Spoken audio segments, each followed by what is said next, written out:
Hello, everyone, and welcome again to the 1 Point Safety Show. This is episode 2, where myself, Scott Hartley, and Scouse Andy Lockhart will be reviewing the game, the 32-21 win against the Philadelphia Eagles. So, getting into it, how are you, Andy? Yeah, I'm good, Paul. How are you doing? Yeah, good. Been a busy week at work. Weather's terrible up here in Cumbria. Don't know Standard. what it's like down your end.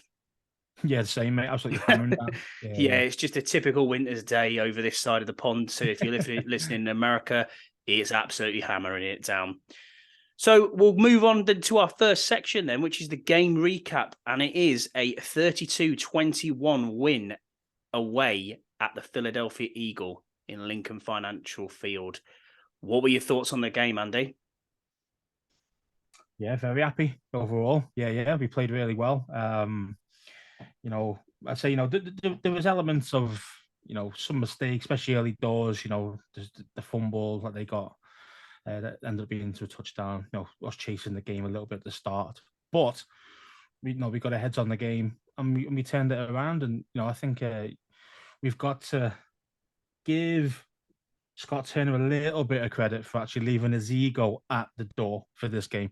I think, as you'll find out later on, in one of our actual things that we're talking about later, I don't like Scott Turner. All right, so for me, it's hard for me to say to give him credit, if that makes sense. But he actually did a good job this time around, so can't complain really. Yeah, fantastic win in the end. I mean, really late one for us, 1:15 kick-off in the morning. I have no idea how you survived because when we previewed on the last episode, you said you were straight in work the following morning. Yeah, that was painful. And after a Monday night game, it's really bad because the adrenaline kicks in, especially when you get a win in the division like that. So I think I kind of went to bed about 5:30, I think, in the end. So, yeah, still on a high now. It's the first time we have won on a Monday night since beating the Cowboys in 2014, because the Steelers game obviously was on a Thursday, I believe. So, yeah, it's 330 yards of offense, 4 turnovers in the game.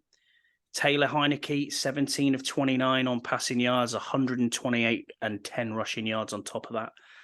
128 yards for Terry McLaurin. And what was a stat that I really found interesting from this game was that the Eagles had not allowed any other receiver in the NFL in any of their games so far to go past 80 yards. Terry just has them and Darius Slay in his back pocket. It is absolutely seen that he is always going to play well against Darius Slay for some reason. I think he's still got Slay actually in his pocket right now. So. He probably does, to be honest. He probably took him home on that plane. Oh, knows where he is. Oh, yeah. And I mean, the scenes afterwards, you saw the social media posts of, the players playing the songs in the dressing room, Ron Rivera getting choked up, Terry McLaurin showing the absolute leader that he is. Coming in, finishing the speech off from Ron, and just the vibe around the place. I mean, what do you think this win does for the Commanders then, Andy? Well, it can only breed confidence, can't it? It's we've got to look forward, and I'd say we're very, very happy with the result, and obviously all the players were obviously dancing in the locker room afterwards, acting that they won that just won a playoff game, but end of the day, great for confidence. Go on to Houston, who are a win against the winnable side, but a little bit dangerous as well. That record they've got is a little bit tainted, I think, a little bit. It's a bit unfair. I agree with you there completely. I mean, for me, it's one of them standout wins. It's a divisional win on the road. You've beaten an undefeated team. I don't think any of us had this expectation whatsoever. No. I certainly didn't. And I know that for sure. I didn't even give us a prayer. So I'm very happy to sit here on the 1 Point Safety Show and eat humble pie. I will happily do that. But custard pie. A custard pie. Maybe I need one in the face. That's exactly what it is. Yeah. But no, I mean, a fantastic win, but one swan, what doesn't make us, one swallow doesn't make a summer. So we've got to be careful with what we wish for. We've got 4 really tough games coming ahead, but it's a block of win of games that you think are winnable, So obviously we'll wait to see what happens with the Commanders from that side, and we'll have a look. Yeah. So we'll move on to our next section then, which is who made a splash and who did you think was utter gash? So I'll let you go first with that one in Scouse. Who made a splash for you on the offense? On the offense, well, you've got to pick Terry, haven't you? To be fair, it's an easy one to choose. Thing is, though, I mean, I know people keep harping on about Heinicke not being very good, but the thing is, at least with Heinicke, he throws the ball to Terry. If he doesn't, he takes risks. Sure, he got picked off fairly in the game later on in the game. I called that, by the way. Yeah, you did. To be fair, you did. You were waiting for that interception. But to be fair, I mean, every QB makes mistakes. No one's perfect. Even the goats, aren't always perfect. And but for me, it's obviously it's Terry, because obviously he just destroyed Slay again. He slayed Slay, shall we call it? So, so I've got obviously big flowers to him, but I also got to give some flowers to Heinicke, just because he does keep taking the risk and actually trying to get Terry involved. And we need that. You need to get your best player involved, and he's doing that for us. So I've got to give him. Yeah, Terry McLaurin's stats there, 128 yards off 8 passes. I mean, the guy is just absolutely balling. But as you said, you've got to give props there to Taylor Heinicke as well. The ball that he threw over the top right into the bucket was just unbelievable. It was a fantastic play. And he put it in that position where only Terry was ever going to catch that. It was away from Slay, away from the DB. Not a chance he could do that. But the way that, I don't know if you watch Baldy's breakdowns on Twitter, Brian Baldinger, the way he jammed him at the start of that route was just incredible. I mean, it was just in your face and turned on a dime and he was gone. I mean, honestly, my knees were hurting when I was watching him trying to, dig that foot in the ground. But yeah, I mean, for me on the offense then, I'm going to give props out here to Brian Robinson. Brian Robinson, 26 carries for 86 yards. He is looking like he is getting absolutely back to fitness. I've watched the coaches' press conferences. I've listened to Scott Turner and Coach Rivera this week on their press conferences, and they're saying that he's not even 100% fit yet. What was really interesting with watching him when I watched the game back again, because I do like to do that, it was the way that he just kept his legs moving. If you are not taking his legs down, he is moving forward. I think at one stage he had a run, I think it was just before halftime, leading to a Joey Sly field goal. He had 6 Eagles hanging off him at one stage, and he was still going. And I just thought, my God, this is the sort of 2-back set, that we want to see. It's took the pressure completely off Antonio Gibson by the looks of it. And we're seeing both of them thrive, and it just looks like this is going to be, it's going to blossom into something beautiful, and that's exactly what we want. So flowers, as you said, they've got to go to Brian Robinson as well. Is there anyone else that you're giving anything out on the offense? I suppose you've got to say the offensive line to a certain extent. Yes, we ran the ball 49 times. Yes, we got some small amount of push, because you look at it, the averages are about 3 yards a carry in general. So between Robinson and Gibson on the running back side of things, I think it was 49 rushes, and we got like 150 yards. So basically 3 yards a carry on average. Now again, only one tackle was for loss, only one of the whole game. Unbelievable, isn't it? So that's great. It's amazing, So you got to give some props to the offensive line, but I would just like just a bit more, just trying to gain those rather than 3 yard a carry, just a 4 yard on average a carry. Do you know what I mean? Which makes a big difference. That extra yard on average makes a big difference, and we need a little bit more from the offensive line still, but a lot better performance this time compared to previous games for sure. Yeah, I'm going to give it one here, and you're going to hate me for it, but I'm going to give one to Scott Turner. We talked last week, and you said you have to play the perfect game plan, and that was the perfect game plan for me.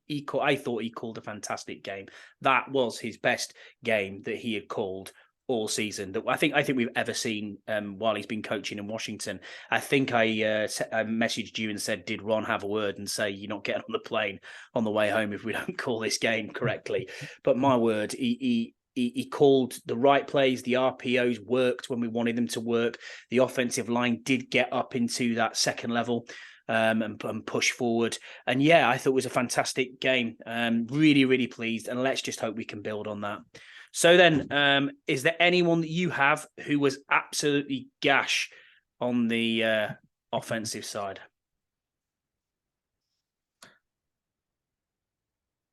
No, to be honest, mate. No, nothing from me either. Not one who was like truly awful. Who was like, oh my god, this guy, you point this guy out. I mean, I say everyone played that, they're kind of, I wouldn't say the best ever, but a good solid 8 out of 10 from the whole team, really. Yeah. With the odd kind of 9, 10 out of 10 sprinkled in there with the Terry and stuff like that. So, very, very difficult this week to pick holes in it, really. I agree with you there. Which is great, which is what we want. We want to see us dominate good teams and and win games every week. I'd love to come here every single week and say, yeah, we were brilliant every single time. I'd love it. We just know as Commanders fans, Redskins fans, Washington football fans, this is not going to happen forever, is it? No. The internal pessimist is already looking at these next run of 4 games thinking... Pessimist, realist, I don't know. I don't know. Yeah, whatever you want to call me, that's fine. Okay, then, Scouse, what are we going to go for with the who had made a splash and who was gash on the defensive side of the ball? Again, well, from splash again, very easy to choose many of the players. Allen, Payne, destruction in the middle there. The awesome getting pressure to the QB, and they've got like the top 2 tackles for loss in the whole NFL. 1 and number 2. Unreal, isn't it? And in case you didn't realize, everyone who's watching or listening to this podcast, we like the big boys up front on both sides of the ball. Yeah. That's where the action's at. For sure. For me, I'm going to give a special shout out here to Derek Forrest. He was unreal. He's just picked up a fumble recovery, got an interception as well. That center field kind of play where he was sitting in the center field, it just looks like he should have been there forever. He's really come on as well. The way that when he took that interception away, he noticed it, and the way he diagnosed the play, and then just running backwards, and then deciding, I've got to break out here and go. The speed to get to the ball, it was in the receiver's hands, and he still had the chance to take it away and throw it away, which was really, really great to see. He's come on. Big time, 100%. I mean, obviously, last season we didn't really see him because he was injured for most of it, to be fair. So we didn't really know what we had in Forrest. And we were thinking, we need a free safety, we need this kind of or nickel guy or whatever.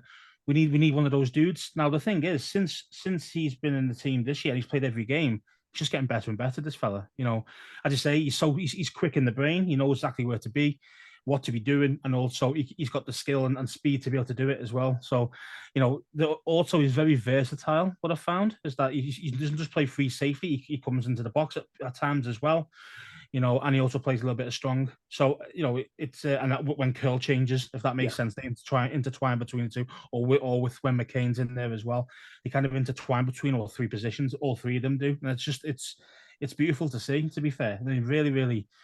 We can't argue with the safeties. I mean, I'm not a big fan of McCain personally, but he's a good backup. But I mean, he's definitely a good backup to have. But and even when we move into them three safety sets, I'm quite confident at where people are going to go. If you've got McCain sitting in the slot, you've got Forrest in the set as the center field, and then you've got Cameron Curl just doing his thing, pure destruction. The safeties I have absolutely no issues with at all in this team. Young players as well who are coming on. I suppose shout out as well to Benjamin St-Juste. He has been on fire for probably the last 2 or 3 weeks. It seems to have all clicked for him. And what we also have to remember is he's injured for a lot of his rookie seasons. So this is kind of technically, it's kind of technically his rookie season. The guy has just been on fire. They've got no problem now, by the looks of it, putting him on the number 1 wide receiver. They're just happy for him to say, there you go, you go and do your thing. Yeah, for sure. I mean, he's got the length, he's got the speed, he knows what he's doing. The only thing is, though, is that even though he was very good against the Eagles this week, but again, he did miss a couple. He missed a tackle for it, and then the guys got a TD from it. Yeah, he was caught on a really harsh PI as well. So and a harsh PI early on. Now again, you see those are the very slight mistakes that could cost the game, especially because we don't blow teams out. Yeah. So we just got to be careful with that. But again, yeah, most of the time, yeah. And also he's got that confidence as well now, because now he's back outside rather than in the slot, because he's not a slot corner. No. You know, he's too big for that, really. Like, as in, like, height wise, he's just not he's not instant speed, as in, like that acceleration that you need to be so nimble and quick with the when you're marking the slot receivers. He is a total outside boundary guy. All right, but yeah, I mean, he will go against the wide receiver ones, and he does a good job. So I love him. I love him. So, new listeners to this podcast or watchers on YouTube, I am not your X's and O's guys. That's an absolute certainty. But watching these guys in breakdown plays and watching the corners run and the safeties running backwards, playing cornerback has got to be one of the hardest positions on the team. You're doing everything backwards. I mean, that's just ridiculous. And you've got to have that absolute length and that speed to make sure you are chasing that number one wide receiver down the sideline. But yeah, I mean, for me, I haven't got anyone who is major gash. I can't give one out at all. Again, we've got to win against an undefeated side in the division away from home. We cannot give anyone and say anyone was gashed this week. Not at all. No, for sure. Right, ladies and gentlemen, we're going to move on to something that, if you listen to the first episode, you'll understand. This is an absolute great segment. It is hotter than Dax Milne's sister. It is time. Is she hot? Scous's sizzle. Yeah. So this week's Scous's sizzles normally would be about kind of ripping one of my own team players or my staff, the coaching staff that we've got, but this week it's a little bit different because we played so well. There's not too much I can say bad about the team, but number one for me, the whinging Philly fans. Oh my god! What you give it to them, Scouse? Bro? Oh my god! I mean, so they were booing their own players and own fans at halftime. They haven't been beaten all season. This is the first time all season that they were actually even behind at halftime in any game, and they were booing them. I was like, oh my god, mate, your fans are awful. Like, you think ours are bad? We're still here. We're the diehards. Do you know what I mean? Like, we sit there through thick and thin.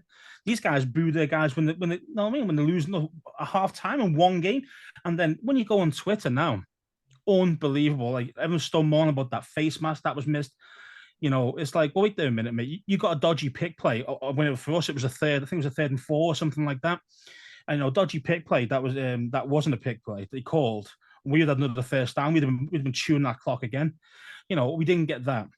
Were we moaning about it? No. Why? Because we always get that type of shit quality refereeing decisions. We're used to that. These guys just can't handle it, man. They blame the referee for two big things. And to be fair, they got dominated the whole game.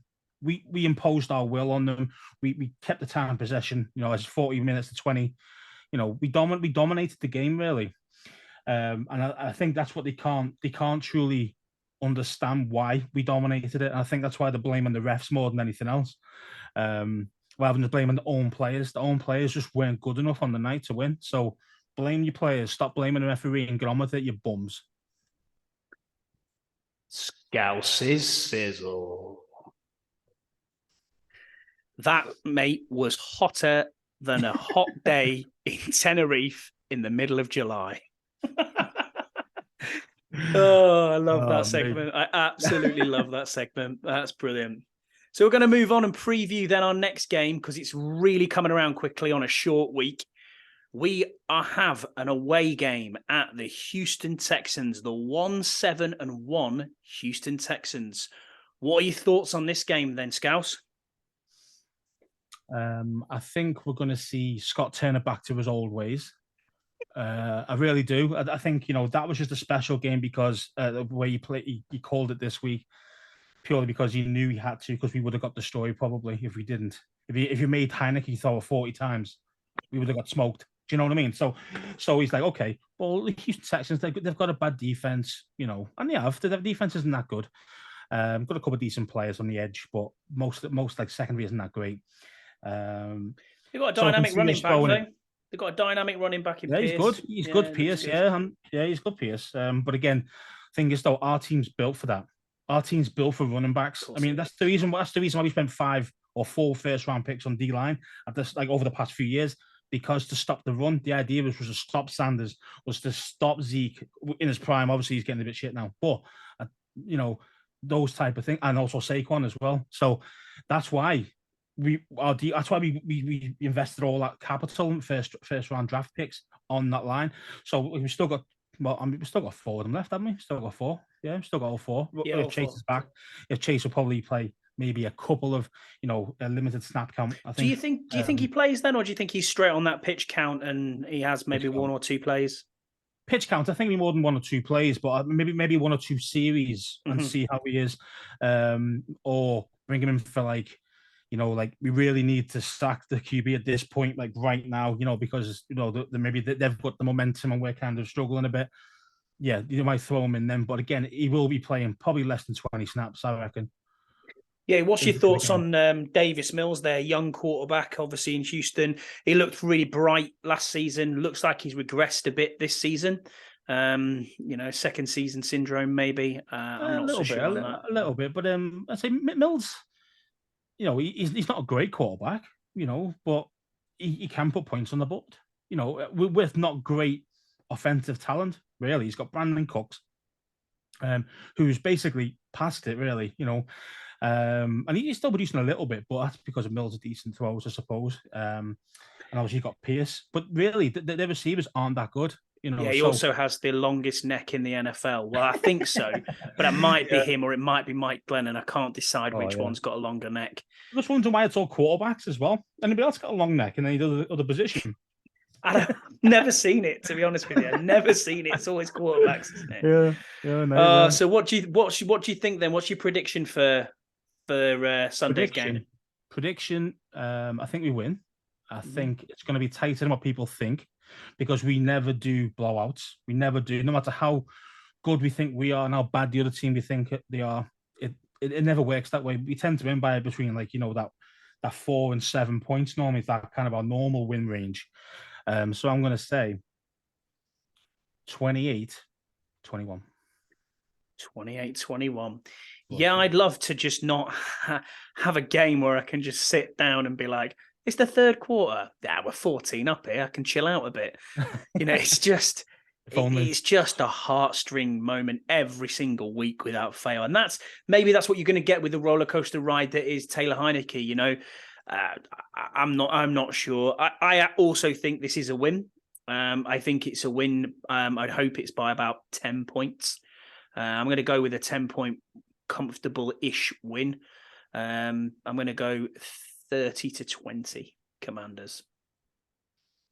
Well, another 30 bag. Well, I know we just nicked it against the Eagles there, but that was only due to the last second fumble, wasn't it? Really, fumble for TD from Tuhill. Yep. We don't normally get 30 points, mate. I know. I'm being optimistic. Call me at 5:30, and it'll be a totally different scenario. I bet you. I'll be pacing the house. Where's Heinicke's pick? I'm waiting for Heinicke's pick. That's what you'll be waiting for. That's what you'll be texting. You know it. Yeah, exactly. So we'll move on then to our standout game of the week, or what we believe in the NFL is our standout game of the week outside of our division and over in the NFL overall. And this week we've picked the LA Chargers versus the Kansas City Chiefs. Chargers with a 5-4 record and the Chiefs with a 7-2 record. Quick injury update on them. They've got no Hopkins at kicker and no Khalil Mack. And we've got game days decisions on Juju Smith-Schuster, Nicole Hardman, and Marquez Valdez-Scandlin, which is easy for me to say. Won't be easy for me to say. So for me, you've still got, even though you've got 3 guys there, 3 receivers, aren't they? All 3 receivers. All 3 receivers, yeah. I think Kadarius Toney's the only legit receiver that I think they've got. The main guy at the moment. He's only been there a week, hasn't he? Yeah, he's going to be the man. But yeah, I mean, obviously, when you've got Pat Mahomes, you've got a chance, no matter who you've got at wide receiver. To be fair, I think Chiefs win. I think they win easy. I think they win reasonably easy as well. I think they win by at least 14, personally. Wow. I really do. I really think they're going to hammer them. The Chargers aren't playing that well. They've got very good players, but again, you've mentioned no Mac and obviously kicker. Well, obviously it's D-Hop, isn't it? Let's face it. Yeah. I mean, it's better. It's an upgrade that they haven't got him kicking. Do you see what I mean? Because he's awful. So from that angle, I'm just more worried. You're worried you haven't got Khalil Mack playing. He's a quality player, but I'm more concerned about the offense because they're all banged up there as well. So I think you got Eckler who had an abdominal injury. I think it was last week. But he played, but he was playing through that. And then it was you got the two receivers, Williams, who's got a high ankle sprain. I think, and he's out. He's been out a while, though, I think. He's been out a couple of weeks now. Yeah, it's been a couple of weeks. And obviously, you've had Keenan Allen. Keenan Allen's also been injured for most of the season, really. And he's struggling with his hamstring. So they don't really have any real dudes, on offense. They've got Everett, who's the tight end, and they've got the other dude. They've got DeAndre Carter, who's been playing quite well over the last couple of weeks. Yeah, but is that good enough to beat a Chiefs team? No. You know what I mean? Like, do you see what I mean? With you there. I know the Chiefs' defense isn't amazing, but they've still got some quality players there on the defense, and they're not going to outscore Pat Mahomes, even with three guys banged up on the receiving side. It's just a different level. It's a different level. Even I love Herbert. I like Herbert a lot, but he's not Pat Mahomes. So yeah, completely agree with you. Herbert's been playing a little bit off this season. Their record, obviously, as your record says. He's played through rib injuries himself. He's had a few games where he's toughed it out. But you're not beating Patrick Mahomes, Travis Kelce, and an Andy Reid called team in Kansas City. You're just not going to do that. So I fully expect the Chiefs to win this. Don't think they'll win it as big as you think by 14. I think it'll be a 7 to 10 point win, but I do see a Chiefs win there. Well, that's it for this week then. So we'll wrap this up. Thanks to my lovely co-host, Scouse Andy. Especially liked your Scouse's sizzle part there. Look forward to more of them. We are going to do another segment on this podcast moving forward called Our Monthly Mate. So we're going to get another UK Commanders Washington fan in the building and have a 5 to 10 minute chat with them. So that'll be coming up pretty soon. But for now, you've got our ugly mugs. And just want to say thank you for tuning in and listening to our second episode of the 1 Point Safety Show. I've been one of your co-hosts, Scott Hartley, and that there is Andy Lockhart. Or Scouse Andy. Or Scouse Andy. I keep calling you Andy all the time, and we've got to do it one way or the other. It's either Scouse. That's the reason why I say to put Scouse Andy, because otherwise it's you think Andy, you think Burrows, don't you? So, yeah, you do. So for me, it's like no. Big shout out to Burrows. Yeah, big shout out to Burrows. Yeah. All right then, gents. Thanks very much for listening, and we'll catch you again next week. Ciao, guys.